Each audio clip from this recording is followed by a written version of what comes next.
ಅದ್ಧೂರಿಯಾಗಿ ನೆರವೇರಿದ ಶ್ರೀರಾಮ ಶೋಭಾಯಾತ್ರೆ ಶಿಡ್ಲಘಟ್ಟ ವಿಶ್ವ ಹಿಂದೂ ಪರಿಷತ್ ಭಜರಂಗ ದಳ ಸಹಯೋಗದಲ್ಲಿ ಬೃಹತ್ ಶ್ರೀರಾಮ ಶೋಭಾಯಾತ್ರೆಯನ್ನು ಹಮ್ಮಿಕೊಳ್ಳಲಾಗಿತ್ತು. ಬಳಿಕ ಮುಂಜಾನೆ ವೇದಿಕೆ ಕಾರ್ಯಕ್ರಮವನ್ನು ಆಯೋಜನೆ ಮಾಡಲಾಗಿತ್ತು. ಯುವ ವಾಗ್ಮಿ ಹಾರಿಕಾ ಮಂಜುನಾಥ್ ಅವರು ಮುಖ್ಯ ಅತಿಥಿಗಳಾಗಿ ಆಗಮಿಸಿ ಕಾರ್ಯಕ್ರಮವನ್ನು ಉದ್ದೇಶಿಸಿ ಮಾತನಾಡಿದ 500ಕ್ಕೂ ಹೆಚ್ಚು ವರ್ಷಗಳ ಕನಸು ಈಗ ನನಸಾಗಿದೆ. ಅಯೋಧ್ಯೆ ಶ್ರೀರಾಮ ಮಂದಿರವು ನಮ್ಮ ಹಿಂದೂಗಳ ಸ್ವಾಭಿಮಾನದ ದೇವಾಲಯವಾಗಿದೆ. ನಾವೆಲ್ಲ ಅಯೋಧ್ಯೆ ರಾಮ ಮಂದಿರವನ್ನು ನೋಡ್ತಿರೋದು ನಮ್ಮ ಪುಣ್ಯ ಜನ್ಮದ ಫಲವಾಗಿದೆ ಎಂದರು.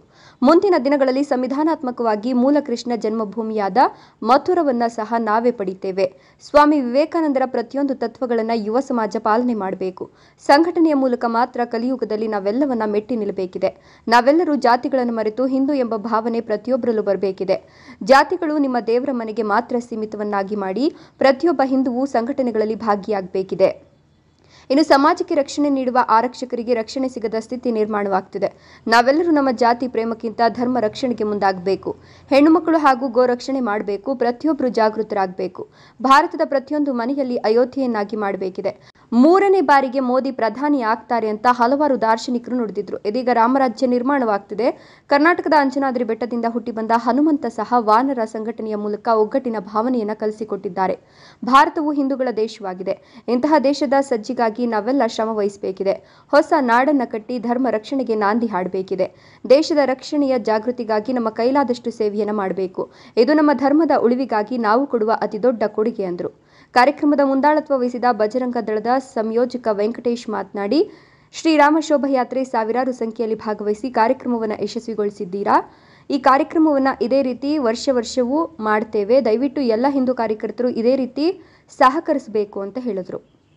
ಈ ಒಂದು ಸಂದರ್ಭದಲ್ಲಿ ಮಾಜಿ ಶಾಸಕ ಎಂ ರಾಜಣ್ಣ, ಸ್ಕೂಲ್ ದೇವರಾಜ್, ಮೇಲೂರು ಅನಿಲ್, ಗುಡಿಹಳ್ಳಿ ಮಂಜುನಾಥ್, ಕೊತ್ತನೂರು ರವಿ, ಅಜಿತ್, ರಂಜಿತ್, ತೇಜಸ್, ಜೀವನ್, ಅಂಬಾರಿ ಮಂಜುನಾಥ್ ಇನ್ನೂ ಮುಂತಾದ ಹಿಂದೂ ಕಾರ್ಯಕರ್ತರು ಹಾಜರಿದ್ದರು.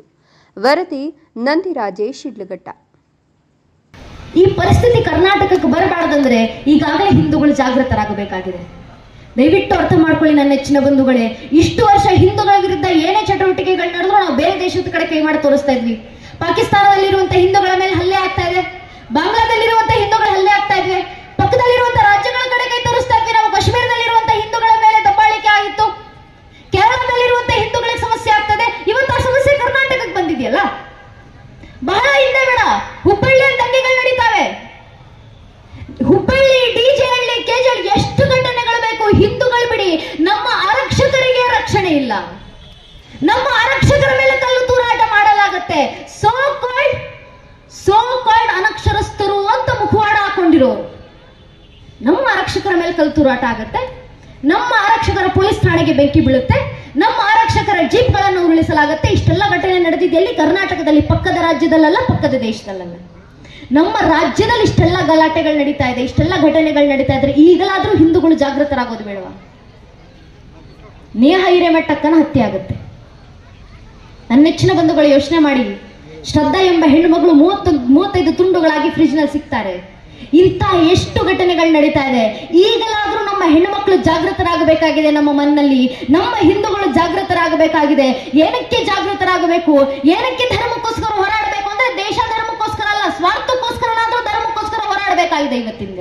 ಆದ್ರೆ ನಮ್ಮ ಹಿಂದೂಗಳಲ್ಲಿರುವಂತ ಭಾವನೆ ಅಂತ ಗೊತ್ತೇ? ದೇಶ ಧರ್ಮ ಕಟ್ಕೊಂಡು ನನಗೇನಾಗಬೇಕು, ನನ್ನ ಮನ್ನಲ್ಲಿ ನಾನು ಆರಾಮಾಗಿದ್ದೀನಿ, ನನ್ನ ಮನ್ನಲ್ಲಿ ನನ್ನ ಮಕ್ಕಳು ಸುಖವಾಗಿದ್ರೆ ಸಾಕು, ನಮ್ಮ ಮೊಮ್ಮಕ್ಕಳಿಗೆ ಆಸ್ತಿ ಅಂತಸ್ತು ಮಾಡಿಕ್ಕಂದ್ರೆ ಸಾಕು. ಇಷ್ಟೇ ಹಿಂದೂಗಳ ಚಿಂತನೆ. ನೀವು ಹಿಂದೂಗಳ ಮುಂದೆ ನಿಂತ್ಕೊಂಡು ಕೇಳಿ ನೋಡಿ. ಆ ಕಾಶ್ಮೀರಿ ಹಿಂದೂಗಳ ಹತ್ರ ಮಾತಾಡಿಸಿ ನೋಡಿ. ಒಂದಿಷ್ಟು ಫ್ರೀಲಾನ್ಸ್ ಜರ್ನಲಿಸ್ಟ್ಗಳು ಇಂಟರ್ವ್ಯೂ ತಗೊಂಡಿದ್ದಾರೆ. ಮಾತಾಡ್ತಾ ಕಾಶ್ಮೀರಿ ಹಿಂದೂಗಳು ಕಣ್ಣಿಗಿಡ್ತಾ ಹೇಳ್ಕೊಂತಾರೆ, ಸ್ವಾಮಿ ಕಾಶ್ಮೀರದಲ್ಲಿ ಇರಬೇಕಾದ್ರೆ ನಾವೇನು ಬಡವರಲ್ಲ, ಶ್ರೀಮಂತರು. ಊರುಗಳಲ್ಲಿ ಹಬ್ಬಗಳು ನಡೆದಾಗ ಇಡೀ ಊರಿಗೆ ಊಟ ಆಗ್ತಿದ್ದಂತವ್ರು ನಾವು. ನಮ್ಮ ತಾತ ಮುತ್ತಾತ ಮಾಡಿಟ್ಟಂತ ಆಸ್ತಿನ ಅನುಭವಿಸಿಕೊಂಡು ಬೆಳೆದವ್ರು ನಾವು. ಏನ್ ಆಸ್ತಿ ಮಾಡಿಕ್ಕಿದ್ರೇನು, ಕಾಶ್ಮೀರದಿಂದ ನಮ್ಮನ್ನ ಓಡಿಸಿದಾಗ ಆಸ್ತಿ ಅಂತಸ್ತದ ಕೈಯಲ್ಲಿ ಇಟ್ಕೊಂಡು ಬರ್ಲಿಕ್ಕಾಯ್ತಾ? ಇವತ್ತು ನಮ್ಮದೇ ದೇಶದಲ್ಲಿ ನಾವು ನಿರಾಶ್ರಿತರಾಗಿ ಓಡಾಡ್ತಿಲ್ವಾ ಅಂತ. ಇದನ್ನ ಹಿಂದೂಗಳು ಅರ್ಥ ಮಾಡ್ಕೊಂಡ್ರೆ ಸಾಕು. ಏನ್ ಆಸ್ತಿ ಮಾಡಿಕ್ಕಿದ್ರೆ ಏನು? ಕಾಶ್ಮೀರದ ಹಿಂದೂಗಳು ನಮ್ಮದೇ ಕರ್ನಾಟಕದ ರಾಯಚೂರಿನಲ್ಲಿ ಬಾಂಗ್ಲಾ ಕ್ಯಾಂಪ್ಗಳಿದೆ. ಬಾಂಗ್ಲಾದಿಂದ ಓಡಿಸಿದ ಹಿಂದೂಗಳು ಅವರೆಲ್ಲ ಓಡಿಸಲ್ಪಟ್ಟವರು. ಆ ಬಾಂಗ್ಲಾ ಕ್ಯಾಂಪ್ನಲ್ಲಿರುವಂತಹ ಹಿಂದೂಗಳ ಹತ್ರ ಮಾತಾಡಿಸಿದ್ರೆ ಅವ್ರು ಕಣ್ಣು ಹಿಡಿತಾ ಹೇಳ್ಕೊಂತಾರೆ, ನಮ್ಮ ಇಡೀ ಊರಿಗೆ ಊಟ ಆಗ್ತದಂತ ಮನೆತನ ನಮ್ದು. ನಮಗಿಲ್ಲಿ ಬಂದು ಒಂದೊತ್ತಿನ ಗಂಜಿಗೆ ವ್ಯವಸ್ಥೆ ಇಲ್ಲ. ನಮಗೆ ಒಂದೊತ್ತಿನ ಗಂಜಿ ಕೈ ಚಾಚ್ಕೊಂಡು ನೀಡಬೇಕಾಗಿದೆ. ಏನಕ್ಕೆ? ಧರ್ಮ ರಕ್ಷಣೆ ನಿಲ್ಲಿಲ್ಲ, ಸ್ವಾರ್ಥತೆಯಲ್ಲಿ ಬದುಕಿದ್ವಿ. ಹಿಂದೂಗಳು ಎಲ್ಲಿವರೆಗೂ ಧರ್ಮ ರಕ್ಷಣೆ ದೀಪವೇ ಉಳಿಲಿಲ್ಲ ಅಂದ್ಮೇಲೆ ಬತ್ತಿಯನ್ನು ಇಟ್ಕೊಂಡು ಏನ್ ಮಾಡ್ತೀರಾ? ಧರ್ಮವೇ ಉಳಿಲಿಲ್ಲ ಅಂದ್ಮೇಲೆ ಜಾತಿಯನ್ನು ಇಟ್ಕೊಂಡು ಏನ್ ಮಾಡ್ತೀರಾ? ನಮ್ಮ ಜಾತಿಗಳು ಉಳಿಬೇಕು, ನಮ್ಮ ಹೆಣ್ಣುಮಕ್ಕಳ ರಕ್ಷಣೆ ಆಗಬೇಕು, ಬರುವಂತ ಮುಂದಿನ ಪೀಳಿಗೆ ತನ್ನ ಹಿಂದೂ ಅಂತ ಹೇಳ್ಕೊಂಡು ತಿರುಗಾಡಬೇಕು, ನಮ್ಮನ ಹಿತ್ತಲಿರುವಂತ ಗೋಮಾತೆ ರಕ್ಷಣೆ ಆಗಬೇಕು, ನನ್ನ ಮನೆ ಮುಂದೆ ಇರುವಂತ ತುಳಸಿ ಕಟ್ಟೆ ರಕ್ಷಣೆ ಆಗಬೇಕಂದ್ರೆ ಇರೋದು ಒಂದೇ ಒಂದು ಮಾರ್ಗ, ಅದು ಧರ್ಮದ ರಕ್ಷಣೆ. ಇದಕ್ಕೋಸ್ಕರನಾದ್ರೂ ಧರ್ಮದ ರಕ್ಷಣೆಗೆ ಇಡೀ ಹಿಂದೂಗಳು ಒಗ್ಗಟ್ಟಾಗಬೇಕಾಗಿದೆ. ಧರ್ಮ ರಕ್ಷಣೆ ಮಾಡೋದಂದ್ರೆ ಏನು? ಇನ್ಯಾವ ಮತಪಂಥದ ವಿರುದ್ಧ ಕತ್ತಿ ಇಟ್ಕೊಂಡು ಓಡಾಡುವಂತ ಅವಶ್ಯಕತೆ ನಮ್ಗಿಲ್ಲ. ಧರ್ಮ ರಕ್ಷಣೆ ಅಂದ್ರೆ ನಾವು ಜಾಗೃತರಾದ್ರೆ ಸಾಕಾಗಿದೆ. ನಮ್ಮ ಹೆಣ್ಣುಮಕ್ಕಳನ್ನ ಜಾಗೃತಿಗೊಳಿಸೋಣ, ನಮ್ಮಲ್ಲಿರುವಂತ ಮಕ್ಕಳನ್ನ ಜಾಗೃತಿಗೊಳಿಸೋಣ, ನಮ್ಮ ಇಡೀ ಕುಟುಂಬವನ್ನ ಜಾಗೃತಿಗೊಳಿಸೋಣ. ಜಾಗೃತರಾಗಬೇಕಾಗಿದೆ ನನ್ನ ನೆಚ್ಚಿನ ಬಂಧುಗಳೇ. ಸ್ವಾಮೀಜಿಯವರು ಕೊನೆಯಲ್ಲಿ ಹೇಳಿದ್ರಲ್ಲ, ಉತ್ತಿಷ್ಠತಾ ಜಾಗೃತ ಪ್ರಾಪ್ಯ ವರಾನುಭೋಧದ ಉಪನಿಷತ್ತುಗಳ ಮಾತು. ಜಾಗೃತರಾಗಿ. ಜಾಗೃತಿ ಎಷ್ಟರ ಮಟ್ಟಿಗೆ ಇರಬೇಕು ದೇಶದಲ್ಲಿ?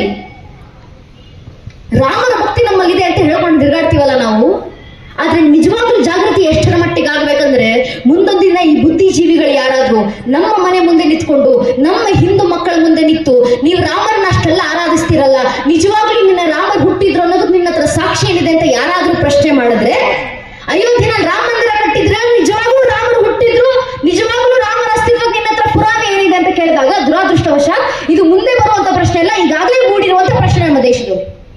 ರಾಮ ಮಂದಿರದ ವಿವಾದ ಕೋರ್ಟ್ನಲ್ಲಿ ನಡೀತಾ ಇರಬೇಕಾದ್ರೆ ರಾಮ ಮಂದಿರದ ಪರವಾಗಿ ಹೋರಾಟ ಮಾಡ್ತಾ ಇದ್ದಂತ ಕೆ ಪರಾಶರನ್ ಎಂಬ ವಕೀಲರಿಗೆ ರಾಮ ಮಂದಿರದ ವಿರುದ್ಧ ಹೋರಾಟ ಪ್ರಶ್ನೆ ಮಾಡಿದ್ರೆ ನಮ್ಮ ಮಕ್ಕಳ ಬಾಯಿಂದ ಬರಬೇಕಾಗಿರುವಂತ ಉತ್ತರ ಕೇವಲ ರಾಮರ ಅಲ್ಲ, ಇಡೀ ರಾಮರ ವಂಶವೃಕ್ಷದ ಅಸ್ತಿತ್ವ ಇತ್ತು ಅನ್ನೋದಕ್ಕೆ ನನ್ನ ಹತ್ರ ಪುರಾವೆ ಇದೆ. ನಮ್ಮ ಮಕ್ಕಳು ಹೇಳಬೇಕು, ಕೇವಲ ರಾಮರ ಅಲ್ಲ, ಇಡೀ ರಾಮರ ವಂಶವೃಕ್ಷವನ್ನ ಸಾಕ್ಷಿಯಾಗಿ ನಿಮಗೆ ಕೊಡಬಲ್ಲೆ. ಮೊದಲಿಗೆ ಬಂದದ್ದು ಶ್ರೀಹರಿ, ಶ್ರೀಹರಿಯ ಮಗ ಬ್ರಹ್ಮ, ಬ್ರಹ್ಮನ ಮಗ ಮರೀಚಿ, ಮರೀಚಿಯ ಮಗ ಕಶ್ಯಪ, ಕಶ್ಯಪನ ಮಗ ಸೂರ್ಯ, ಸೂರ್ಯನ ಮಗ ಮನು, ಮನುವಿನ ಮಗ ಇಕ್ಷ್ವಾಕು, ಇಕ್ಷ್ವಾಕುವಿನ ಮಗ ಕುಕ್ಷಿ, ಕುಕ್ಷಿಯ ಮಗ ವಿಕುಕ್ಷಿ, ವಿಕುಕ್ಷಿಯ ಮಗ ಬಾಣ, ಬಾಣನ ಮಗ ಅನರಾರಣ್ಯ, ಅನರಾರಣ್ಯನ ಮಗ ಭೃದು, ಭೃದುವಿನ ಮಗ ತ್ರಿಶಂಕು, ತ್ರಿಶಂಕುವಿನ ಮಗ ದುಂಡುಮಾರ, ದುಂಡುಮಾರನ ಮಗ ಮಾಂಧಾತ, ಮಾಂಧಾತನ ಮಗ ಅಸಮಂಜಸನ ಮಗ ಅಂಶುಮಂತ, ಅಂಶುಮಂತನ ಮಗ ದಿಲೀಪ, ದಿಲೀಪನ ಮಗ ಭಗೀರಥ, ಭಗೀರಥನ ಮಗ ಕುಕುತ್ಸು, ಕುಕುತ್ಸುವಿನ ಮಗ ರಘು, ರಘುವಿನ ಮಗ ಪ್ರವೃದ್ಧ, ಪ್ರವೃದ್ಧನ ಮಗ ಶಶಂಕು, ಶಶಂಕುವಿನ ಮಗ ಸುದರ್ಶನ, ಸುದರ್ಶನನ ಮಗ ಅಗ್ನಿವರ್ಣ, ಅಗ್ನಿವರ್ಣನ ಮಗ ಶೀಘ್ರವೇದ, ಶೀಘ್ರವೇದನ ಮಗ ಮರು, ಮರುವಿನ ಮಗ ಪ್ರಶೀಷಕ, ಪ್ರಶೀಷಕನ ಮಗ ಅಂಬರೀಷ, ಅಂಬರೀಷನ ಮಗ ನಘೂಷ, ನಘೂಷನ ಮಗ ಯಯಾತಿ, ಯಯಾತಿಯ ಮಗ ನಾಭಾಗ, ನಾಭಾಗನ ಮಗ ಅಜ, ಅಜನ ಮಗ ದಶರಥ, ದಶರಥನ ಮಗನೇ ರಘುವಂಶದ ರಾಘವ ಪ್ರಭು ಶ್ರೀರಾಮಚಂದ್ರ ಅಂತ ಹೇಳುವ ಮಟ್ಟಕ್ಕೆ ನಮ್ಮ ಹಿಂದೂ ಮನೆಯ ಒಂದೊಂದು ಮಗು ತಯಾರಾದರೆ ಸಾಕು ನನ್ನ ನೆಚ್ಚಿನ ಬಂಧುಗಳೇ. ಮುಂದೊಂದು ದಿನ ಈ ಧರ್ಮವನ್ನು ಅಲುಗಾಡಿಸುವ ಸಾಮರ್ಥ್ಯವು ಜಗತ್ತಿನ ಯಾವ ಬಾಹ್ಯ ಶಕ್ತಿಗೂ ಇರೋದಿಲ್ಲ. ಇವತ್ತು ನಾವು ಮಾಡಬೇಕಾಗಿರೋ ಕೆಲಸ ಇದೆ ಜಾಗೃತಿ, ಮನೆ ಮನೆಯಿಂದ ಜಾಗೃತಿ. ರಾಮ ಮಂದಿರ ಕಟ್ಟಿದ ಕೂಡಲೇ ನಮ್ಮ ಹಿರಿಯರು ನಮಗೆ ಕೊಟ್ಟಂತ ಸಂದೇಶ, ರಾಮ ಮಂದಿರದ ಇಡೀ ರಾಮ ಮಂದಿರದ ನಿರ್ಮಾಣದ ಉಸ್ತುವಾರಿನ ವಹಿಸಿಕೊಂಡಿದ್ದಂತ ಗೋಪಾಲ್ಜಿ ಅವರು ನನ್ನನ್ನು ಕೂರಿಸ್ಕೊಂಡು ಕಟ್ಟಿದ್ವಿ ಅಂತ ಸುಮ್ಮನೆ ಕೂರೋದಲ್ಲ. ಮುಂದಿನ ಕೆಲಸ ಗೋಪಾಲ್ಜಿ ಅವರು ಹೇಳಿದ್ರು, ಭಾರತ ಕಾ ಪ್ರತ್ಯೇಕ ಘರ್ ಅಯೋಧ್ಯ ಬನಾಯಂಗೆ, ಭಾರತದ ಮನೆ ಮನೆಯನ್ನು ಅಯೋಧ್ಯೆಯನ್ನಾಗಿಸುವಂತದ್ದು ನಮ್ಮ ಮುಂದಿನ ಸಂಕಲ್ಪ. ಮನೆ ಮನೆ ಅಯೋಧ್ಯೆ ಆಗಲಿ, ಮನೆ ಮನೆ ಹುಟ್ಟುವಂತ ಒಂದೊಂದು ಮಗು ರಾಮನಾಗಲಿ, ಮನೆಯಲ್ಲಿ ಹುಟ್ಟುವಂತ ಒಬ್ಬೊಬ್ಬ ಮಗಳು ಸೀತಾಮಾತೆ ಆಗಲಿ. ಆ ಜಾಗೃತಿ ಬರಬೇಕಾಗಿದೆ ನನ್ನ ನೆಚ್ಚಿನ ಬಂಧುಗಳೇ. ಮತ್ತು ಒಂದಂತೂ ಸತ್ಯ, ಈಗಾಗಲೇ ರಾಮರಿಗೆ ಜಯ ಕೊಡಿಸಿದ್ದೀವಿ ನಾವು ದೇಶದಲ್ಲಿ. ಒಮ್ಮೆ ರಾಮರಿಗೆ ಜಯ ಆಗಿದೆ ಅಂದ್ರೆ ಅದು ಧರ್ಮಕ್ಕೆ ಜಯ ಆಗಿದೆ ಅಂತಲೇ ಅರ್ಥ.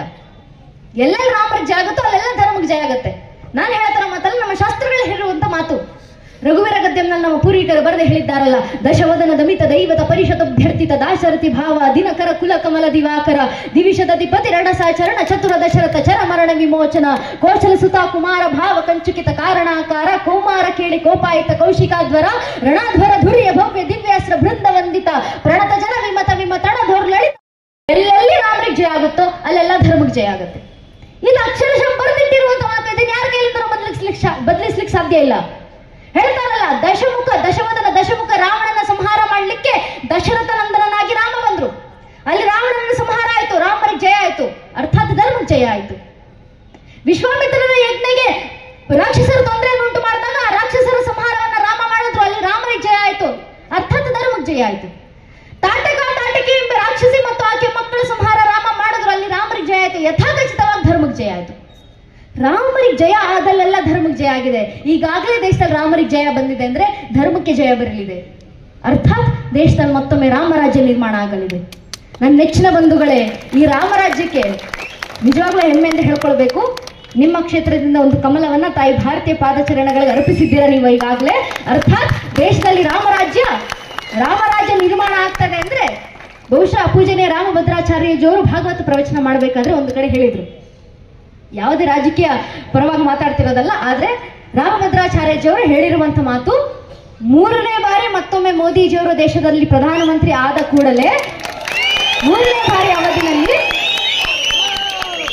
ಮತ್ತು ಹೇಳ್ತಾ ಇದ್ದಾಗ ಇದು ನಾನು ಹೇಳ್ತಾ ಇರೋದಲ್ಲ, ಪೂಜನೆ ರಾಮಭದ್ರಾಚಾರ್ಯಜಿಯವರು ಹೇಳಿರುವಂತ ಮಾತು. ಅವರು ಹೇಳಿರುವಂತ ಮಾತು ಇದುವರೆಗೂ ಸುಳ್ಳಾಗಿಲ್ಲ. ದಾರ್ಶನಿಕರವರು ಭವಿಷ್ಯವನ್ನ ಕಾಣಬಲ್ಲರು. ಅವ್ರು ಹೇಳಿದ್ದಾರೆ, 3ನೇ ಬಾರಿ ಮೋದಿಜಿಯವರು ಪ್ರಧಾನಮಂತ್ರಿ ಆದ ಕೂಡಲೇ ದೇಶದಲ್ಲಿ ರಾಮಚರಿತ ಮಾನಸವನ್ನ ರಾಷ್ಟ್ರೀಯ ಗ್ರಂಥ ಅಂತ ನೇಮಕ ಮಾಡಿ ಇಡೀ ದೇಶವನ್ನ ರಾಮರಾಜ್ಯವಾಗಿ ನಿರ್ಮಾಣ ಮಾಡ್ಲಿಕ್ಕೆ ಇಡೀ ಹಿಂದೂ ಸಮಾಜ ಸಜ್ಜಾಗಿದೆ ಅಂತ ರಾಮಭದ್ರಾಚಾರ್ಯಜಿಯವರು ಈಗಾಗಲೇ ಹೇಳಿಕೆಯನ್ನ ಕೊಟ್ಟಿದ್ದಾರೆ. ಪೂಜನೇರಿ ಹೇಳಿರುವಂತ ಮಾತನ್ನು ತಲುಪಿಸಬೇಕಾಗಿತ್ತು ನಿಮಗೆ. ಆದ್ರಿಂದ ಹೇಳಿದೆ, ಒಂದಂತೂ ಸತ್ಯ ನನ್ನ ನೆಚ್ಚಿನ ಬಂಧುಗಳೇ, ರಾಮರಾಜ್ಯದ ನಿರ್ಮಾಣ ಆಗ್ತದೆ. ರಾಮರಾಜ್ಯ ಅಂದ್ರೆ ಎಲ್ಲರನ್ನೂ ಕೂಡ ಸಲಹಬಲ್ಲಂತ ರಾಮರಲ್ಲಿರುವಂತ ಸಾಮರ್ಥ್ಯ ಮತ್ತೊಮ್ಮೆ ದೇಶಕ್ಕೆ ಬರ್ತಾ ಇದೆ. ಆ ರಾಮರ ಸಾಮರ್ಥ್ಯವೇ ಬೇಕಾಗಿರೋದು ನಮಗೆ ಇವಾಗ. ಆ ರಾಮರ ಜಯ ದೇಶದಲ್ಲಿ ಆಗಬೇಕಂದ್ರೆ ರಾಮರ ಪರವಾಗಿ ನಾವೆಲ್ಲರೂ ಹನುಮರಾಗಬೇಕಾಗಿದೆ. ಅದರಲ್ಲೂ ಕರ್ನಾಟಕ ಧರ್ಮ ಮತ್ತು ರಾಮರಿಗೆ ಕೊಟ್ಟಿರುವಂತ ಕೊಡುಗೆ ಅಗಾಧ. ರಾಮರಿಗೂ ನಮ್ಮ ಕರ್ನಾಟಕಕ್ಕೂ ಇರುವಂತ ಸಂಬಂಧ ಅಪೂರ್ವವಾದದ್ದು. ಈಗ ಮಾತ್ರ ಅಲ್ಲ ನನ್ನ ನೆಚ್ಚಿನ ಬಂಧುಗಳೇ, ಕೇವಲ ಕಾಲ ಸೇವೆಗೆ ನಮ್ಮ ಕರ್ನಾಟಕದಿಂದ ಹಿರಿಯರು ಹೋದದ್ದು ಮಾತ್ರ ಅಲ್ಲ, ಸ್ವತಃ ರಾಮರ ಕಾಲದಲ್ಲೂ ಕೂಡ ಸೀತಾಮಾತೆ ಅನ್ವೇಷಣೆಯ ಸಂದರ್ಭದಲ್ಲೂ ಕೂಡ ರಾಮರು ಬಂದಿದ್ದು ನಮ್ಮದೇ ಕರ್ನಾಟಕಕ್ಕೆ ಹನುಮಂತನನ್ನ ಹುಡುಕೊಂಡು. ಯಾವ ಹನುಮಂತ ಇಲ್ಲದೆ ಇದ್ದಿದ್ರೆ ಬಹುಶಃ ಇಡೀ ರಾಮಾಯಣ ಸಂಪೂರ್ಣವೇ ಆಗ್ತಾ ಇರ್ಲಿಲ್ವೋ? ಯಾವ ಹನುಮಂತ ಇಲ್ಲದೆ ಇದ್ದಿದ್ರೆ ರಾಮರ ಸಂದೇಶವನ್ನ ಲಂಕೆನಲ್ಲಿರುವಂತ ಸೀತಾಮಾತೆಗೆ ತಲುಪಿಸ್ಲಿಕ್ಕೆ ಆಗ್ತಾ ಇರ್ಲಿಲ್ವೋ? ಯಾವ ಹನುಮಂತ ಇಲ್ಲದೆ ಇದ್ದಿದ್ರೆ ರಾಮ ಸೇತುವೆ ನಿರ್ಮಾಣ ಆಗ್ತಾ ಇರ್ಲಿಲ್ವೋ? ಯಾವ ಹನುಮಂತ ಸುಂದರಕಾಂಡದಲ್ಲಿ ವಾಲ್ಮೀಕಿಯವರು ಬರಿತಾ ಇರ್ಬೇಕಾದ್ರೆ ನಮ್ಗೆ ಆದರ್ಶ ಕೊಡ್ತಾರಲ್ಲ, ಏನ್ ಸುಂದರ ಆದರ್ಶ! ರಾಮರು ಕರ್ನಾಟಕಕ್ಕೆ ಬಂದ್ರು, ಸುಗ್ರೀವ ಯಾವುದೇ ಕಾರ್ಯದಲ್ಲಿ ಉದ್ಯುಕ್ತನಾಗ್ತಾರೆ ಅಂತ ನೋಡಿದಂತ ರಾಮರು ಲಕ್ಷ್ಮಣನನ್ನ ಕಳಿಸ್ತಾರೆ. ಲಕ್ಷ್ಮಣ ಕಿಷ್ಕಿಂಧ ನಗರದ ಮುಂದೆ ನಿಂತು ತನ್ನ ಧನುಸನ್ನ ಠೇಂಕರಿಸಿದ ಮಾತ್ರಕ್ಕೆ ಸುಗ್ರೀವ ತಕ್ಷಣ ಭಯ ಬಿದ್ದು ರಾಮರ ಹತ್ರ ಬಂದು ರಾಮರ ಪಾದವನ್ನು ತನ್ನ ಕಣ್ಣೀರಿನಲ್ಲಿ ತುಳಿತಾ ಶರಣಾಗತನಾಗಿ ರಾಮ ಕಾರ್ಯ ಮಾಡ್ಲಿಕ್ಕೆ ಮುಂದಾಗಿ ರಾಮರ ಸೀತಾನ್ವೇಷಣೆಗೋಸ್ಕರ ಇಡೀ ವಾನರ ಸೇನೆಯನ್ನ ಸಜ್ಜುಗೊಳಿಸ್ತಾರೆ. ಕರ್ನಾಟಕದ ವಾನರ ಸೇನೆ ಎಂತೆಂಥವರು! ಅಂಗಾದ, ನಳ, ನೀಳ, ಶುಷೀಣ, ಗವಯ್ಯ, ಗವಾಕ್ಷ, ಗಂಧಬಾದನ, ದಿವಿದ, ಮೈಂದ, ಜಾಂಬವಂತ, ವಾಯುಪುತ್ರ ಹನುಮಂತನಂಥ 77 ಕೋಟಿ ವಾನರ ವೀರರ ಸಂಘಟನೆಯನ್ನ ಸ್ಥಾಪನೆ ಮಾಡಿ ಆ ಸಂಘಟಿತ ಭಾವದೊಂದಿಗೆ ಸೀತಾನ್ವೇಷಣೆಗೆ ರಾಮರೊತ್ತಿಗೆ ಹೊರಟು ನಿಂತರು. ಅರ್ಥಾತ್ ನಮ್ಗೆ ಕೊಟ್ಟಂತ ಸರ್ವಶ್ರೇಷ್ಠ ಆದರ್ಶ, ರಾಮರಿಗೆ ಜಯ ಆಗಬೇಕಂದ್ರೆ ಇಡೀ ದೇಶ, ಇಡೀ ಧರ್ಮ ಒಗ್ಗೂಡಬೇಕಾಗಿದೆ. ನಾವ್ ಮಾಡ್ಬೇಕಾಗಿರೋ ಕೆಲಸ ಅದನ್ನೇ. ಒಗ್ಗೂಡಿ ಬಂದು ದೇಶ ಧರ್ಮದ ರಕ್ಷಣೆ ಮಾಡ್ಬೇಕು. ಅಕಸ್ಮಾತ್ ಈಗ ಒಗ್ಗಟ್ಟಿನ ಭಾವ ನಮ್ಮಲ್ಲಿ ಬರಲಿಲ್ಲ, ಈಗಲೂ ಹಿಂದೂಗಳ ಅಸಡ್ಡೆ ಮಾಡಿ ಕೂತ್ವಿ ಅಂದ್ರೆ ದಯವಿಟ್ಟು ಅರ್ಥ ಮಾಡ್ಕೊಳ್ಳಿ, ನಮ್ಮಲ್ಲಿದ್ದಂತ ಈ ಒಡಕುಗಳ ಕಾರಣದಿಂದ ಈಗಾಗಲೇ ಬಹಳ ಏಟನ್ನ ಹಿಂದೂ ಸಮಾಜ ತಿಂದಿದೆ. ಈಗಿನ ಮಾತ್ರ ಅಲ್ಲ, ಹಿಂದಿನ ಕಾಲದಿಂದಲೂ 500 ವರ್ಷಗಳ ಹಿಂದೆ ಇದೇ ಹಿಂದೂ ಸಮಾಜ ಜಾವ ಬಿಟ್ಟು ಬರಬೇಕಾದಂತ ಪರಿಸ್ಥಿತಿ ಬಂತು. 300 ವರ್ಷಗಳ ಹಿಂದೆ ಅಫ್ಘಾನಿಸ್ತಾನವನ್ನು ಬಿಟ್ಟು ಬಂದ್ರಿ, 200 ವರ್ಷಗಳ ಹಿಂದೆ ಆಗ್ನೇಯ ಏಷ್ಯಾ ಬಿಟ್ಟು ಬಂದ್ರಿ, 100 ವರ್ಷಗಳ ಹಿಂದೆ ತಕ್ಷಶಿಲಾ ಬಿಟ್ಟು ಬಂದ್ರಿ, 80 ವರ್ಷಗಳ ಹಿಂದೆ ಬರ್ಮಾ ಬಿಟ್ಟು ಬಂದ್ರಿ, 75 ವರ್ಷಗಳ ಹಿಂದೆ ಪಾಕಿಸ್ತಾನ ಬಿಟ್ಟು ಬಂದ್ರಿ, 40 ವರ್ಷಗಳ ಹಿಂದೆ ಬಾಂಗ್ಲಾದೇಶ ಬಿಟ್ಟು ಬಂದ್ರಿ, 30 ವರ್ಷಗಳ ಹಿಂದೆ ಕಾಶ್ಮೀರವನ್ನ ಬಿಟ್ಟು ಬಂದ್ರಿ, 25 ವರ್ಷಗಳ ಹಿಂದೆ ಅಸ್ಸಾಂ ಬಿಟ್ಟು ಬಂದ್ರಿ, 20 ವರ್ಷಗಳ ಹಿಂದೆ ಕೇರಳ ಬಿಟ್ಟು ಬಂದ್ರಿ. ಇನ್ನು 15-20 ವರ್ಷ ಆದ್ರೆ ಕರ್ನಾಟಕ ಬಿಡುವಂತ ಪರಿಸ್ಥಿತಿ ಬರ್ಬೋದು. ಇಷ್ಟು ವರ್ಷ ದೇಶದ ಬೇರೆ ಬೇರೆ ವಿದೇಶಗಳನ್ನ ಬಿಟ್ಟು ಭಾರತಕ್ಕೆ ಬಂದ್ರಿ. ಭಾರತದ ಕಾಶ್ಮೀರ, ಅಸ್ಸಾಂ ಅಂತ ರಾಜ್ಯಗಳ, ಭಾರತದಲ್ಲಿದ್ದಂತ ಕಾಶ್ಮೀರ, ಕೇರಳ ಅಂತ ರಾಜ್ಯಗಳನ್ನು ಬಿಟ್ಟು ಬೇರೆ ರಾಜ್ಯದಲ್ಲಿ ವಲಸೆ ಬಂದ್ರಿ. ಮುಂದೆ ಕರ್ನಾಟಕ ಬಿಡ್ಬೇಕಂದ್ರೆ ಎಲ್ಲಿಗೆ ಹೋಗ್ತೀರಾ ಹಿಂದೂಗಳು? ದಯವಿಟ್ಟು ಹಿಂದೂಗಳ ಅರ್ಥ ಮಾಡ್ಕೊಳ್ಳಿ. ಜಗತ್ನಲ್ಲಿ ಅಧಿಕೃತವಾಗಿ ಮುಸಲ್ಮಾನ್ ರಾಷ್ಟ್ರ ಅಂತ ಘೋಷಣೆ ಆಗಿರುವಂತಹ 16 ದೇಶಗಳಿದ್ದಾವೆ. ಅಧಿಕೃತವಾಗಿ ರೋಮನ್ ಕ್ಯಾಥೋಲಿಕ್ಗಳಿಗೆ ಅಥವಾ ಪ್ರೊಟೆಸ್ಟೆಂಟ್ಸ್ಗಳಿಗೆ ಇರುವಂತ ದೇಶ ಅಂತ 100 ದೇಶಗಳಿದ್ದಾವೆ. ಆದ್ರೆ ಜಗತ್ತಲ್ಲಿ ಅಷ್ಟೇ ಯಾಕೆ 1 ಲಕ್ಷ ಕೂಡ ಇಲ್ಲದೆ ಇರುವಂತ ಯಹೂದಿಗಳಿಗೂ ಒಂದು ರಾಷ್ಟ್ರ ಅಂತ ಇದೆ, ಇಸ್ರೇಲ್. ಆದ್ರೆ ಜಗತ್ತಿನಲ್ಲಿರುವಂತ 100 ಕೋಟಿ ಹಿಂದೂಗಳಿರೋದು ಒಂದೇ ಒಂದು ರಾಷ್ಟ್ರ, ಅದು ನನ್ನ ದೇಶ ಭಾರತ ಮಾತ್ರ. ಹಿಂದೂಗಳಿಗೆ ಭಾರತ ಬಿಟ್ಟರೆ ಬೇರೆ ನೆಲೆ ಇಲ್ಲ. ಈ ದೇಶದಲ್ಲಿ ರಾಮರಾಜ್ಯ ನಿರ್ಮಾಣ ಆಗಬೇಕು ಅಂತ ಹೇಳೋದು ಇದೇ ಕಾರಣಕ್ಕೆ. ನಮಗೆ ಈ ರಾಷ್ಟ್ರ ಬಿಟ್ಟರೆ ಬೇರೆ ಗತಿ ಇಲ್ಲ ನನ್ನ ನೆಚ್ಚಿನ ಬಂಧುಗಳೇ, ಅರ್ಥ ಮಾಡ್ಕೊಳ್ಳಿ. ಆದ್ರಿಂದ ಈ ದೇಶದ ರಕ್ಷಣೆಗೆ, ಈ ದೇಶದಲ್ಲಿ ಮತ್ತೊಮ್ಮೆ ಆ ರಾಮರು ತೋರಿಸಿಕೊಟ್ಟಂತ ರಾಮರಾಜ್ಯದ ನಿರ್ಮಾಣಕ್ಕೆ ನಾವೆಲ್ಲರೂ ಒಗ್ಗಟ್ಟಾಗಬೇಕಾಗಿದೆ. ರಾಮರು ಕೊಟ್ಟಂತ ಆದರ್ಶ, ಆ ಧರ್ಮದ ಮಾರ್ಗದಲ್ಲಿ ನಡಿಲಿಕ್ಕೆ ದೇಶವನ್ನು ಸಜ್ಜುಗೊಳಿಸಬೇಕಾಗಿದೆ. ನಮ್ಮ ಕೆಲಸ ಅದೇ. ಮುಂದಿನ ಪೀಳಿಗೆಯ ಕೆಲಸ ಯಾವುದು ಅಂತ ಕೇಳಿದಾಗ ನಮ್ಮ ಹಿರಿಯರು ಹೇಳಿಕೊಟ್ರಲ್ಲ, ಕುವೆಂಪು ಇಕ್ಷು ಗಂಗೋತ್ರಿನಲ್ಲಿ ಕುವೆಂಪು ಅವರು ಬರೆದು ಹೇಳಿದ್ರು, ಹನುಮಂತನ ಅವತಾರ ಆಗಬೇಕಾಗಿದೆ ಹಿಂದೂಗಳಲ್ಲಿ. ಸ್ವತಃ ಕುವೆಂಪು ಅವರು ಭಾರತ ವಿಭಜನೆ ಆದಾಗ ಅಖಂಡವಾಗಿದ್ದಂತ ಭಾರತವನ್ನ ತ್ರಿಖಂಡಗೊಳಿಸಿದಾಗ ಭಾರತದ ಗಡಿಗಳಲ್ಲಿ ಲಕ್ಷ ಲಕ್ಷ ಹಿಂದೂಗಳ ನರಮೇಧ ಆಗಿದ್ದನ್ನ ಓದಿದಂತ ಕುವೆಂಪು ಅವರು ಕೂತು ಇಕ್ಷುಗಂಗೋತ್ರಿಯಲ್ಲಿ ಒಂದು ಕವಿತೆಯನ್ನ ಬರೆದ್ರು. ಅದರಲ್ಲಿ ಹೇಳ್ತಾರೆ, ಹಿಂದೂಗಳಲ್ಲಿ ಮತ್ತೊಮ್ಮೆ ಹನುಮಂತನ ಅವತಾರ ಆಗಬೇಕಾಗಿದೆ, ಕ್ಷತ್ರಿಯತೆ ಅವತಾರ ಆಗಬೇಕಾಗಿದೆ. ಅವತರಿಸಿ ಬಾ ಹಿಂದೆ ಹಿಂದುವಿನ ಹೃದಯದಲ್ಲೂ ಹಿಂದೆತ್ತನವನ್ನು ಓಲಂಕ ಭಯಂಕರ ಸಮೀರಕ ನಿನ್ನ ಸಮುದ್ರವಂ ಲಂಘಿಸಿದ ಶಕ್ತಿ, ಪರ್ವತವಂ ಕಿತ್ತೆತ್ತು ಪತ್ತು ತಂದ ಶಕ್ತಿ, ಸೀತಾ ಪತಿವ್ರತೆ ಮಾನವವಂ ಸಂರಕ್ಷಿಸಿದ ಶಕ್ತಿ, ಅವತರಿಸಿ ಬರಲಿಂದ ಹಿಂದುವಿನ ಹೃದಯದಲ್ಲೂ ಆನಂದ ಯೋಗಿ ಸಿದ್ಧಿಯ ಶಕ್ತಿ, ರಾಮಭಕ್ತಿಯ ತಪಶಕ್ತಿ, ಅವತರಿಸಿ ಬಾ ಹಿಂದೆ ಹಿಂದುವಿನ ಹೃದಯಕ್ಕೂ ಹಿಂದೆತ್ತನವನ್ನು ನೂಕಿ ಓಲಂಕ ಭಯಂಕರ ಸಮೀರ ಕುಮಾರ ಹೇ ಆಂಜನೇಯ ಅಂತ ಹಿಂದೂಗಳಿಗೆ ಕರೆ ಕೊಡ್ತ ಕುವೆಂಪು ಅವರು ಹೇಳಿದ್ರು. ಹಿಂದೂಗಳ ಒಂದೊಂದು ಮನಸ್ಸಿನಲ್ಲೂ ಕೂಡ ಹನುಮಂತನ ಅವತಾರ ಆಗಬೇಕಾಗಿದೆ. ಆ ಹನುಮನ ರಾಮಭಕ್ತಿ ಅವತಾರ ಆದಾಗ ಮಾತ್ರ ಹಿಂದೂಗಳ ರಕ್ಷಣೆ ಆಗ್ಲಿಕ್ಕೆ ಸಾಧ್ಯ, ಧರ್ಮ ದೇಶದ ರಕ್ಷಣೆ ಆಗ್ಲಿಕ್ಕೆ ಸಾಧ್ಯ. ಆ ನಿಟ್ಟಿನಲ್ಲಿ ಹಿಂದೂಗಳು ಸಂಘಟಿತರಾಗಿ ಬಂದು ದೇಶದಲ್ಲಿ ಹೊಸ ಇತಿಹಾಸವನ್ನ ಬರಲಿಕ್ಕೋಸ್ಕರ ಶಿವರಾಮ್ ಕಾರಂತ್ ಹೇಳ್ತಾರಲ್ಲ, ಮಹಾನ್ ಕನ್ನಡ ಕವಿ ದಿವಂಗತರು ಬಹಳ ಸುಂದರವಾಗಿ ಹೇಳಿಕೊಟ್ಟೋಗಿದ್ದಾರೆ ನಮ್ಗೆ. ಮುಂದಿನ ಪೀಳಿಗೆ ಕೆಲಸ ಯಾವುದು, ಗುರಿ ಯಾವುದು? ಹಂಪೆಯಲ್ಲಿ ಬೀಡಿನಲ್ಲಿ ಅಡಿಗಡಿಗೆ ಹಬ್ಬಿರುವ ಕಲ್ಲು ಕಲ್ಲಿನ ಕತೆಗೆ ಹೊಸ ಬಾನಲ್ಲಿ ನಿಂತು ಇತಿಹಾಸದುದ್ದಕ್ಕೂ ಕೊಲೆ ಸುಲಿಗೆಗೊಳಗಾಗಿ ದೈತ್ಯರ ಅತ್ಯಾಚಾರಕ್ಕೆ ಆಹಾರವಾಗಿರುವ ಬಂಧು ಭಗಿನಿಯರ ಒಡಲ ಸಂಗಡದ ಬೆಂಕಿಯನ್ನು ಕೆದಕಿ ಬೂದಿಯನ್ನು ಊದಿ ದೇಶಕ್ಕೆ ತೋರಬೇಕು ಸರಿಯಾದ ಹಾದಿ. ಅದೇ ನಮ್ಮೆಲ್ಲರ ಗುರಿ, ನಮ್ಮ ಕೆಲಸ ಅದೇ. ಅದನ್ನೇ ನಮ್ಮ ಪೂರ್ವಿಕರು ಹೇಳಿಕೊಟ್ಟಿದ್ದಲ್ವಾ, ಅದನ್ನೇ ನಮ್ಮ ಹಿರಿಯರು ನಮಗೆ ಗುರಿಯಾಗಿ ನೀಡಿದ್ದಲ್ವಾ. ಉತ್ಸಾಹ ಸಾಹಸದ ಉತ್ತುಂಗ ಮೀಚಿಗಳೇ ಕ್ಷುಬ್ಧ ಸಾಗರ ಬತ್ತಿ ಹೋಗುವ ಮುನ್ನ ಕಟ್ಟುವೆವು ನಾವು ಹೊಸ ನಾಡೊಂದನು ರಸದ ಬೀಡೊಂದನು. ಆ ಹೊಸ ನಾಡು ರಾಮರಾಜ್ಯದ ನಿರ್ಮಾಣಕ್ಕೆ ನಾವೆಲ್ಲ ಒಗ್ಗಟ್ಟಾಗಿ ಬರೋಣ, ನಮ್ಮ ಕೈಲಾಗುವಂತ ಕೆಲಸವನ್ನು ಮಾಡೋಣ. ನಮ್ಮಲ್ಲಿ ರಾಮರ ಅವತರಿಸಿದ್ರು ಅಂದ್ರೆ ರಾಮರ ಅವತಾರ ಆದಂಗೆ ದೇಶದಲ್ಲಿ. ಒಮ್ಮೆ ರಾಮರ ಅವತಾರ ದೇಶದಲ್ಲಾಯ್ತು, ಒಮ್ಮೆ ರಾಮರಾಜ್ಯಕ್ಕೋಸ್ಕರ ಮುನ್ನುಡಿ ಬರೆದ್ವಿ ಅಂದ್ರೆ ರಾಮರ ಅವತಾರ ಯಾವ ರೀತಿ ಇರುತ್ತೆ ಹಿರಿಯರು ಹೇಳ್ಕೊಟ್ಟಿದಾರಲ್ಲ ನಮ್ಗೆ.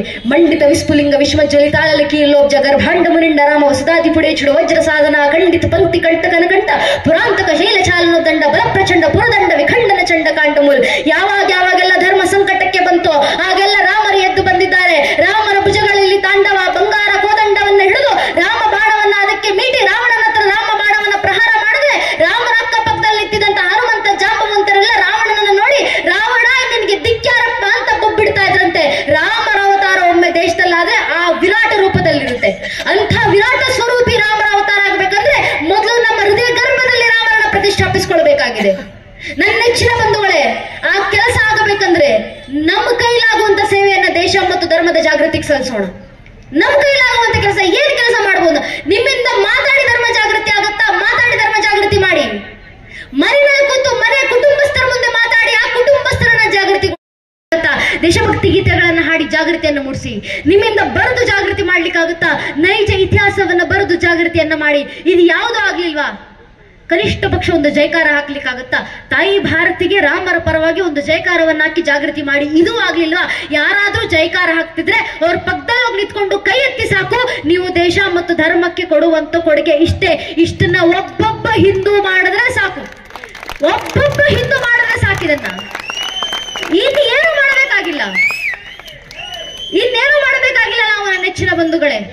ಇನ್ಯಾರದ ವಿರುದ್ಧ ನಿಂತ್ಕೊಂಡು ಕತ್ತರಿಸುವಂತ ಅವಶ್ಯಕತೆ ನಮಗಿಲ್ಲ. ಅದನ್ನಾಗಲೇ ನಮ್ಮ ಪೂರ್ವಿಕರು ಮಾಡಾಗಿದ್ದಾರೆ.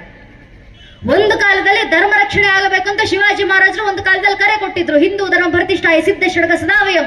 ಹಿಂದೂ ಧರ್ಮದ ಪ್ರತಿಷ್ಠಾಪನೆಗೋಸ್ಕರ ನಾನು ಕೈಯಲ್ಲಿ ಕತ್ತಿಯನ್ನು ಹಿಡಿದು ಹೋರಾಡ್ತೀನಿ ಅಂತ ಬಾಲ ಶಿವಾಜಿ ಹೇಳಿದ್ರು. ಶಿವಾಜಿ ಮಹಾರಾಜರು ಆಗ ಕರೆ ಕೊಟ್ಟು ಹೋರಾಡಿದ್ರು. ಅವ್ರಿಗೂ ಪ್ರೇರಣೆ ಯಾವುದು? ಇಡೀ ದೇಶದಲ್ಲಿ ಮೊಘಲರ ಅಟ್ಟಾಸ ಮೇಲೆ ಮೀರಿದ್ದಾಗ ಇಡೀ ಮೊಘಲರ ಸಾಮ್ರಾಜ್ಯವನ್ನು ನೆಲಕ್ಕುರುಳಿಸಿ ದೇಶದಲ್ಲಿ ಮತ್ತೊಮ್ಮೆ ಹಿಂದೂ ಸ್ವರಾಜ್ಯ ಸಾಮ್ರಾಜ್ಯ ನಿರ್ಮಾಣ ಮಾಡಬೇಕು ಅಂತ ಕನಸನ್ನು ತೊಟ್ಟು ಪ್ರೇರಣೆಯನ್ನು ಹೊತ್ತು ನಮ್ಮ ಕರ್ನಾಟಕದಿಂದ, ಕನ್ನಡದ ನೆಲದಿಂದ, ಕನ್ನಡದ ಮಂತ್ರಶಕ್ತಿಯಿಂದ ಹೊರಟಂತ ವಿದ್ಯಾರಣ್ಯರ ವಿಜಯನಗರ ಸಾಮ್ರಾಜ್ಯ ಶಿವಾಜಿ ಮಹಾರಾಜ ಪ್ರೇರಣೆ ಆಗಿತ್ತು. ನಮ್ಮ ಕರ್ನಾಟಕದಲ್ಲಿ ಹುಟ್ಟಿದಂತ ಹಕ್ಕರಾಯ ಬುಕ್ಕರಾಯ ಅಂತ ಹಿಂದೂ ಸುರತ್ರಾಣರು ನಮಗೆ ಆದರ್ಶವನ್ನ ನೀಡಿದ್ದಾರೆ. ಧರ್ಮ ರಕ್ಷಣೆ ಯಾವ ರೀತಿ ಮಾಡ್ಕೊಳ್ಬೇಕು. ನಮ್ಮ ಪೂರ್ವಿಕರು ಮಾಡಿದಂತ ಬಲಿದಾನ ವ್ಯರ್ಥ ಆಗೋದು ಬೇಡ. ನಾವು ಜಾಗೃತರಾಗೋಣ. ಈಗ ಜಾಗೃತಿ ಅಂದ್ರೆ ನಮ್ಮ ಜಾಗೃತಿ, ನಮ್ಮ ಮನೆಯಲ್ಲಿರುವಂತ ಹೆಣ್ಣು ಮಕ್ಕಳ ಜಾಗೃತಿ, ನಮ್ಮ ಮನೆಯಲ್ಲಿರುವಂತ ಮಕ್ಕಳ ಜಾಗೃತಿ, ನಮ್ಮ ಕುಟುಂಬಸ್ಥರ ಜಾಗೃತಿಯನ್ನ ಮಾಡ್ತಾ ಧರ್ಮ ರಕ್ಷಣೆಗೆ ನಾವೆಲ್ಲರೂ ಒಂದಾಗೋಣ ಅಂತ ತಮ್ಮಲ್ಲಿ ಕೇಳ್ಕೊಳ್ತಾ, ನನ್ನ ನೆಚ್ಚಿನ ಬಂಧುಗಳೇ, ದಯವಿಟ್ಟು ಮನೆಗೆ ಹೋದ ನಂತರ ನಿಮ್ಮನೆ ಹೆಣ್ಣು ಮಕ್ಕಳನ್ನ ಕೂರಿಸ್ಕೊಂಡು, ನಿಮ್ಮನೆ ಅಕ್ಕ ತಂಗಿರನ್ನ ಕೂರಿಸ್ಕೊಂಡು ಏನ್ ಹೇಳ್ಕೊಡ್ತೀರೋ ಇಲ್ವೋ, ಅರ್ಜುನ್ ಮತ್ತು ಅಫ್ತಾಬ್ನ ಮಧ್ಯದಲ್ಲಿರುವಂತ ವ್ಯತ್ಯಾಸ ಏನು ಅಂತ ನಿಮ್ಮ ಹೆಣ್ಣು ಮಕ್ಕಳಿಗೆ ಹೇಳ್ಕೊಡಿ. ಯಾರ ಜೊತೆ ಸ್ನೇಹ ಮಾಡಬೇಕು, ಯಾರ ಜೊತೆ ಸ್ನೇಹ ಮಾಡಬಾರ್ದು, ಇಷ್ಟು ನಮ್ಮ ಹೆಣ್ಣು ಮಕ್ಕಳಿಗೆ ಮನೆ ಮನೆಯಲ್ಲಿ ಕಳಿಸ್ಕೊಟ್ರೆ ಸಾಕು. ಇಷ್ಟನ್ನ ಕಲಿಸ್ಕೊಟ್ರೆ ಸಾಕು ನಮ್ಮ ಹೆಣ್ಮಕ್ಳಿಗೆ ಮನೆಯಲ್ಲಿ. ಇಷ್ಟು ಜನ ಹೆಣ್ಮಕ್ಳು ಸೇರಿದ್ದಾರಲ್ಲ, ಬಹುಶಃ ಬಹಳ ಖುಷಿ ಆಯ್ತು. ಇಷ್ಟೊತ್ತು ನಮ್ಮ ಹೆಣ್ಣು ಮಕ್ಕಳು ಬಿಸಿಲಲ್ಲೂ ಕೂಡ ನಿಂತು ಇಡೀ ಕಾರ್ಯಕ್ರಮನ ವೀಕ್ಷಿಸಿದ್ದಾರೆ. ಅಂತ ಹೆಣ್ಣು ಮಕ್ಕಳ ಸಂಖ್ಯೆ ಹೆಚ್ಚಾಗಬೇಕಾಗಿದೆ ದೇಶದಲ್ಲಿ. ಏನಕ್ಕಂದ್ರೆ ನಮ್ಮ ಹಿಂದೂ ಧರ್ಮದಲ್ಲಿ ನಾವು ಹೆಣ್ಣು ಮಕ್ಕಳನ್ನ ಬೆಳೆಸಿದ್ದೇ ಆ ರೀತಿನಲ್ಲಿ. ಜಗತ್ತಿನ ಬೇರೆ ಬೇರೆ ದೇಶದ ರಾಣಿಯರೆಲ್ಲರೂ ಮಹಾರಾಣಿ ಅನ್ನೋ ಹೆಸರಿನಲ್ಲಿ ಅಲಂಕಾರ ಮಾಡಿಕೊಂಡು ಕೈಲಿ ಗುಲಾಬಿ ಹಿಡ್ಕೊಂಡು ಅಂತಃಪುರದಲ್ಲಿ ಕೂತಿರುವಂತ ಸಂದರ್ಭದಲ್ಲಿ ನಮ್ಮ ಹಿಂದೂ ಧರ್ಮದಲ್ಲಿ ಹುಟ್ಟಿದಂತ ಒಬ್ಬೊಬ್ಬ ಹೆಣ್ಣು ಮಗಳು ಯಾವ ರೀತಿ ತಯಾರಾದ್ರು? ಅಲಂಕಾರ ಮಾಡ್ಕೊಂಡು ಅಂತಃಪುರದಲ್ಲಿ ಕೂತವರೆಲ್ಲ ನಮ್ಮ ಹಿಂದೂ ಹೆಣ್ಣುಮಕ್ಕಳು. ಕಚ್ಚೆ ಸೀರೆಯನ್ನು ತೊಟ್ಟು ಕೈಲಿ ಬಿಚ್ಚುಗತ್ತಿಯನ್ನು ಹಿಡಿದು ಠಾಕರೆ ಕತ್ತನ್ನ ಕತ್ತರಿಸಿ ನಗಸಿ ಬಾಗಿ ತನ್ನೆತ್ತಾಕಿ ತಾಕತ್ತಿದ್ರೆ ಯುದ್ಧಕ್ಕೆ ಬನ್ನಿ ಅಂತ ಬ್ರಿಟಿಷರ ವಿರುದ್ಧ ವಾಲ್ಮೀಕಿ ಅವರು ರಾಮಾಯಣ ಬರೆಯೋಕ್ಕೂ ಮುಂಚೆ ನಾರದರ ಮುಂದೆ ಪ್ರಶ್ನೆ ಮಾಡಿದ್ರು, ನಾನು ಜಗತ್ತಿಗೆ ಆದರ್ಶ ಕೊಡಬೇಕು, ಯಾರು ಆದರ್ಶ ಕೊಡ್ಲಿ? ಷೋಡಶ ಗುಣಲಕ್ಷಣಗಳು ಅರ್ಥಾತ್ 16 ಗುಣಲಕ್ಷಣಗಳನ್ನು ಹೊಂದಿರುವಂತ ವ್ಯಕ್ತಿ ಯಾರಿದ್ದಾನೆ? ಪ್ರಶ್ನೆ ಇಟ್ಟರು ವಾಲ್ಮೀಕಿ ಅವರು ನಾರದರ ಮುಂದೆ. ಕೋನೋಸ್ಮಿನ್ ಸಾಂಪ್ರದಾಯ ಲೋಕೆ ಗುಣವಾನ್ ಕಸ್ಯ ವೀರ್ಯವಾನ್ ಧರ್ಮಜ್ಞಶ್ಚ ಕೃತಜ್ಞಶ್ಚ ಸತ್ಯವಾಕ್ಯ ದೃಢಪ್ರತ ಚಾರಿತ್ರ್ಯ ನಿಜಕೋಯುಕ್ತ ಸರ್ವಭೂತೇಷು ಕೋಯಿತ ವಿದ್ವಾನ್ ಕಾಕ ಸಮರ್ಥಸ್ಯ ಕಸ್ಯೈಕ ಪ್ರಿಯದರ್ಶಿನ ಮಾತ್ಮವಾನ್ ಕೋಜಿತ ಕ್ರೋಧೋ ದಿತಿಮಾನ್ ಕೋರಲ ಸೂಯಾಕ ಕಸ್ಯ ವಿಭ್ಯತಿ ದೇವಾಶ್ಚ ಜಾತ ರೋಚಸ್ಯ ಸಂಯುಗೆ ಅಂತ ವಾಲ್ಮೀಕಿ ಅವರು ಪ್ರಶ್ನೆ ಮಾಡ್ತಾರೆ ನಾರದರಿಗೆ. 16 ಗುಣಲಕ್ಷಣಗಳು ಎಲ್ಲಿದ್ದಾನಂತ ವ್ಯಕ್ತಿ? ವೀರನಾಗಿರ್ಬೇಕು, ಸೌಭಾಗ್ಯ ಮಾಡಿರ್ಬೇಕು, ಸುಮ್ನೆ ಹುಟ್ಟಿಲ್ಲ ನಾವು. ನಮ್ಮ ಪೂರ್ವಿಕರು ಹೇಳ್ತಾರಲ್ಲ, ಹಿಂದೂ ಧರ್ಮದಲ್ಲಿ ಹುಟ್ಟಬೇಕಂದ್ರೆ 7 ಜನ್ಮದ ಪುಣ್ಯ ಮಾಡಿರ್ಬೇಕು. ಹಿಂದೂ ಧರ್ಮದಲ್ಲಿ ಹುಟ್ಟಿದ ನಂತರ ನಮ್ಮೊಬ್ಬ ಹಿಂದೂ ಅಂತ ಹೇಳ್ಕೊಳ್ಳಿಕ್ಕೂ ಯೋಗ್ಯತೆ ಇರಬೇಕು ಅಂತ ನಮ್ಮ ಪೂರ್ವಿಕರು ಹೇಳ್ಕೊಡ್ತಿದ್ರು. ಇದೇ ಕಾರಣಕ್ಕೆ ಹೇಳಿದ್ದು, ಸುಮ್ನೆ ನಾವ್ ಯಾರು ಹಿಂದೂ ಧರ್ಮದಲ್ಲಿ ಹುಟ್ಟಿಲ್ಲ. ಹಿಂದೂ ಧರ್ಮದಲ್ಲಿ ಹುಟ್ಟಿದೀವಿ ಅಂದ್ರೆ ನಮ್ಮ ಹೆಗಲ ಮೇಲೆ ಒಂದು ಜವಾಬ್ದಾರಿ ಇದೆ. ಯಾವ ಜವಾಬ್ದಾರಿ?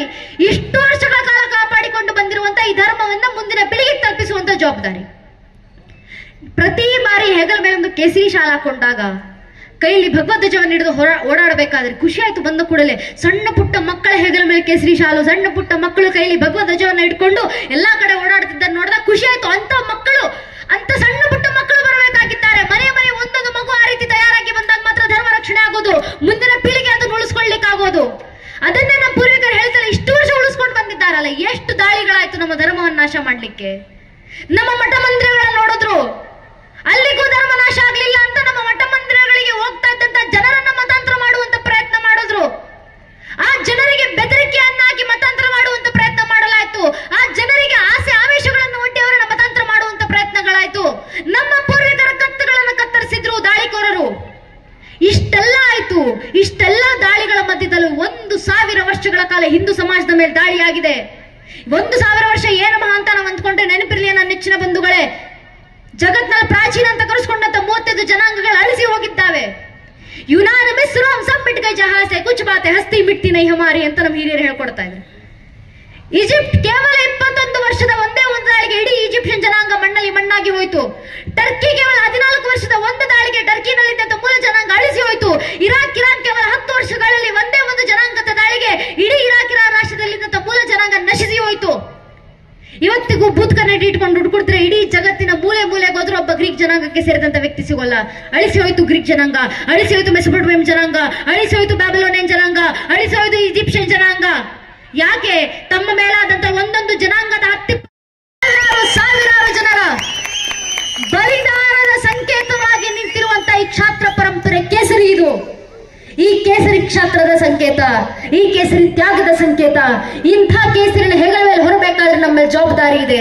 1000 ಲಕ್ಷಾಂತರ ವರ್ಷಗಳಿಂದ ಉಳಿಸ್ಕೊಂಡು ಬಂದಿರುವಂತ ಈ ಧರ್ಮವನ್ನ ಮುಂದಿನ ಪೀಳಿಗೆ ಕೊಡುವಂತ ಜವಾಬ್ದಾರಿ ನಮ್ಮ ಹೆಗಲ ಮೇಲಿದೆ. 1,000 ವರ್ಷ ದಾಳಿ ಆದ ನಂತರವೂ ಲಕ್ಷಾಂತರ ವರ್ಷಗಳ ಹಿಂದೆ ಶುರುವಾದಂತ ವೇದಗಳ ಪಠಣ ಇವತ್ತಿಗೂ ಇದೇ ರೀತಿಯಲ್ಲಿ ಈ ದೇಶದಲ್ಲಿ ನಡೆಯುತ್ತೆ. ದಿನ ಬೆಳಗ್ಗೆದ್ದು ಓಂಕಾರದನ್ನ ಸ್ಮರಣೆ ಮಾಡ್ಬೇಕಾದ್ರೆ ಯೋಚನೆ ಮಾಡ್ಬೇಕು ನಾವು. ಲಕ್ಷ ವರ್ಷ ಆಯ್ತು ರೀ ಈ ಕೇಸರಿಯನ್ನು ಅಳಿಸುವಂತ ಸಾಮರ್ಥ್ಯ ಯಾರಿಗೂ ಬರಲಿಲ್ಲ.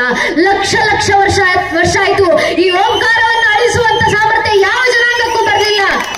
ಏನಕ್ಕಂದ್ರೆ ಇದು ಸನಾತನ, ಇದು ನಿತ್ಯ ನೂತನ, ಇದು ಎಂದಿಗೂ ಜಗತ್ತಿನ ಗಂಗೆ ಅಂತ ಹರಿತಾ ಇರುತ್ತೆ, ಇದು ಎಂದಿಗೂ ಜಗತ್ತನ್ನ ಸೂರ್ಯನಂತೆ ಬೆಳಗ್ತಾ ಇರುತ್ತೆ. ಇಂಥ ಸನಾತನ ಧರ್ಮದ ವಿರೋಧಕ್ಕೆ, ಇಂಥ ಸನಾತನ ಧರ್ಮವನ್ನು ಅಳಿಸುವ ಸಾಮರ್ಥ್ಯ ಯಾರು ಇರಲಿಲ್ಲ. ಅದರ ಸಮಸ್ಯೆ ಏನು ಗೊತ್ತೇ? ಸನಾತನ ಧರ್ಮದ ವಿರುದ್ಧವಾಗಿ ಮಾತಾಡೋ ಸಾಮರ್ಥ್ಯ ಯಾರಿಗೂ ಇಲ್ಲ. ಯಾರಾದ್ರೂ ಸನಾತನ ಧರ್ಮದ ವಿರುದ್ಧವಾಗಿ ಮಾತಾಡ್ತಾರೆ ಅಂದ್ರೆ ಅವ್ರು ಹಿಂದೂಗಳೇ ಮಾತಾಡೋದು. ನಮ್ಮ ಸಮಸ್ಯೆನೇ ಇದು. ಅದಕ್ಕೆ ಸಾವರ್ಕರ್ ಅವರು ಯಾವುದೋ ಕಾಲದಲ್ಲಿ ಹೇಳಿದ್ರು. ವೀರ್ ಸಾವರ್ಕರ್ ಅವರು ಹೇಳ್ತಾರೆ, I do not fear a Muslim, neither do I fear a Christian, I fear those Hindus are against Hindutva. Savarkar ಕೊಟ್ಟ ಮಾತು. ನನಗೆ ಮುಸಲ್ಮಾನರಂದ್ರೆ ಭಯ ಇಲ್ಲ, ಕ್ರಿಶ್ಚಿಯನರಂದ್ರೆ ಭಯ ಇಲ್ಲ, ಆದ್ರೆ ಹಿಂದೂ ಧರ್ಮದಲ್ಲಿ ಹುಟ್ಟಿ ಹಿಂದುತ್ವದ ವಿರುದ್ಧವಾಗಿ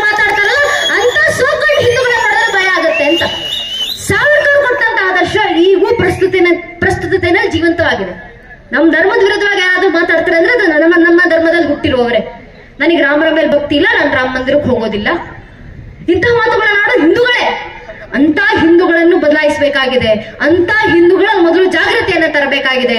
ಆ ಜಾಗೃತಿಯನ್ನ ತರ್ತಾ ಇಡೀ ದೇಶದಲ್ಲಿರುವಂತಹ ಸಮಸ್ತ ಹಿಂದೂ ಸಮಾಜ ಒಗ್ಗೂಡಿ ಬಂದು ರಾಮರನ್ನ ಆರಾಧಿಸ್ತಾ ರಾಮ ಮಂದಿರ ಕಟ್ಟಿದ್ದಾಯ್ತು. ಮುಂದಿನ ಸಂಕಲ್ಪ ರಾಮರಾಜ್ಯದ ನಿರ್ಮಾಣ.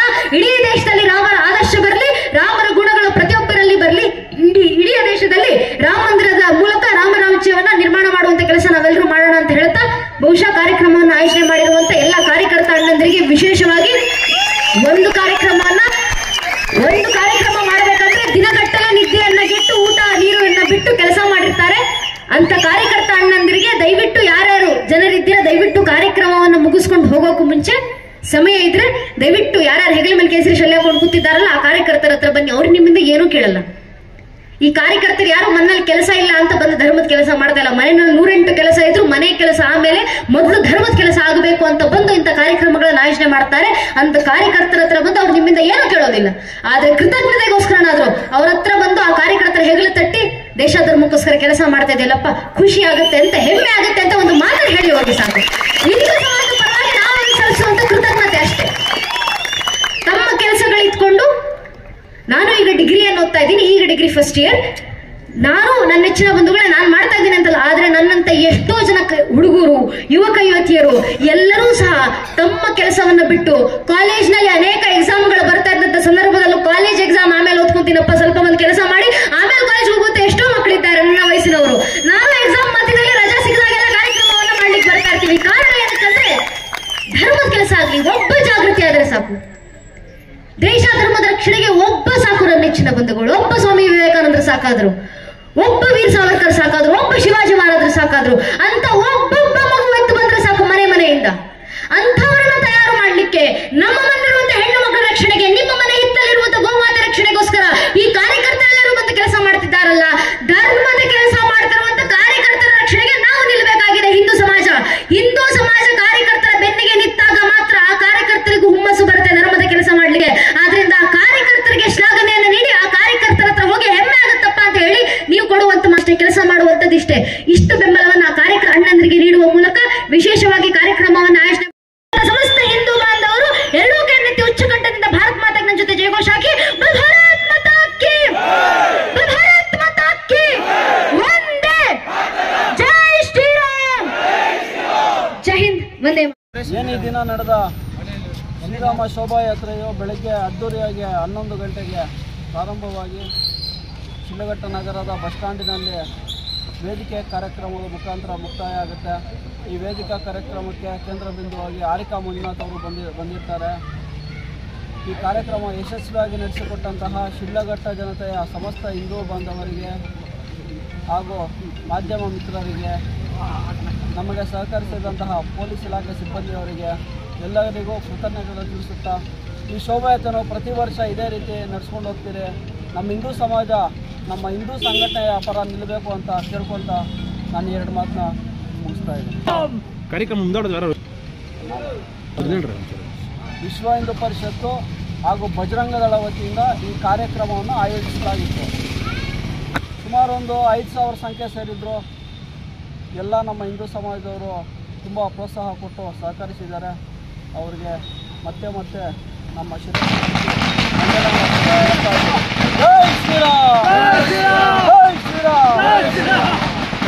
ನಾವು ಈ ಕಾರ್ಯಕ್ರಮದ ಉದ್ದೇಶ ಏನು ಅಂದರೆ, ಪಕ್ಷಾತೀತವಾಗಿ ಜಾತ್ಯತೀತವಾಗಿ ಎಲ್ಲ ನಮ್ಮ ಹಿಂದೂ ಸಮಾಜದವರು ಒಂದಾಗಬೇಕು ಅನ್ನೋ ಉದ್ದೇಶದಿಂದ ಈ ಶೋಭಾಯಾತ್ರೆ ಮಾಡಿದರೆ, ನಾವು ಅದೇ ರೀತಿ ಎಲ್ಲರಿಗೂ ಕರೆ ಕೊಟ್ಟಿದ್ರೆ, ಎಲ್ಲರನ್ನೂ ಕರೆದಿದ್ರೆ ಬರೋದು ಬಿಡೋದು ಅವ್ರಿಗೆ ಸೇರಿತ್ತು.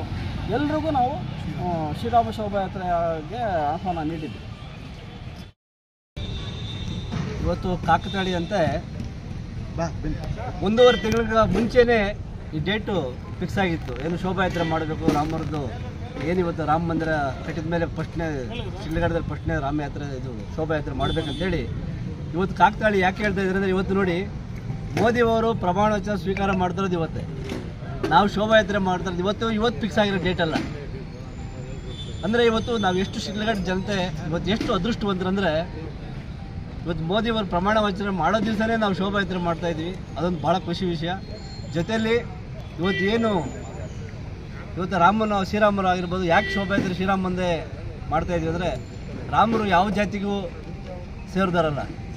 ಯಾಕಂದರೆ ಇವತ್ತು ಅವ್ರನ್ನ ಏನಾದರೂ ರಾಮ ಅಂದರೆ ಎರಡನೇ ಹೆಸರು ಅಂದರೆ ಆದರ್ಶ ಪುರುಷ ಅಂತಾರೆ.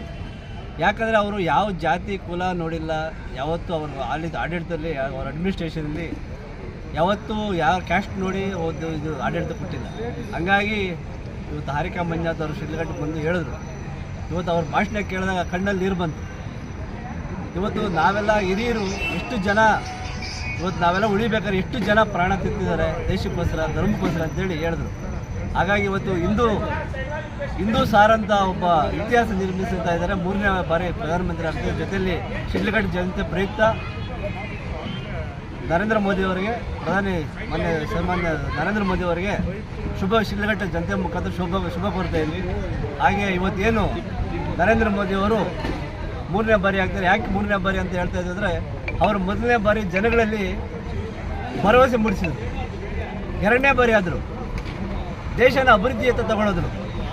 3ನೇ ಬಾರಿ ಇವತ್ತು ಏನಾಗಿದ್ದಾರೆ ಅದನ್ನು 100% ಪೂರೈಸ್ತಾರೆ. ಯಾಕಂದರೆ ಇವತ್ತು ಪ್ರಪಂಚದಲ್ಲೇ ನಮ್ಮನ್ನು ಇವತ್ತು ನಾವು ಇನ್ನೊಬ್ಬರಿಗೆ ಸಾಲ ಕೊಡೋಷ್ಟು ಮಟ್ಟಿಗೆ ಎಕಾನಮಿಗೆ ತಗೊಂಡೋಗ್ಬೇಕಂತೇಳಿ ಪಣ ತೊಟ್ಟಿದ್ದಾರೆ. ಹಾಗಾಗಿ ತಗೊಂಡು ಹೋಗ್ತಾರೆ ಅಂತೇಳಿ ದೇಶದ ಜನತೆ ವಿಶ್ವಾಸ ಇದೆ. ಇವತ್ತು ಗೊತ್ತಿರ್ಬೋದು, ಇಡೀ ಫಾರಿನ್ ಏನು ನಮ್ಮ ವಿದೇಶಿಗಳು ವಿರೋಧ ಪಕ್ಷಗಳಿಗೆ ಫಂಡ್ ಮಾಡಿದ್ದಾರೆ, ಫೈನಾನ್ಸ್ ಮಾಡಿದ್ದಾರೆ ಅಂತ ಗೊತ್ತು. ಯಾಕಂದರೆ ಒಂದೇ ಒಂದು ಕಾರಣ, ಮೋದಿಯನ್ನು ಸೋಲಿಸಬೇಕು.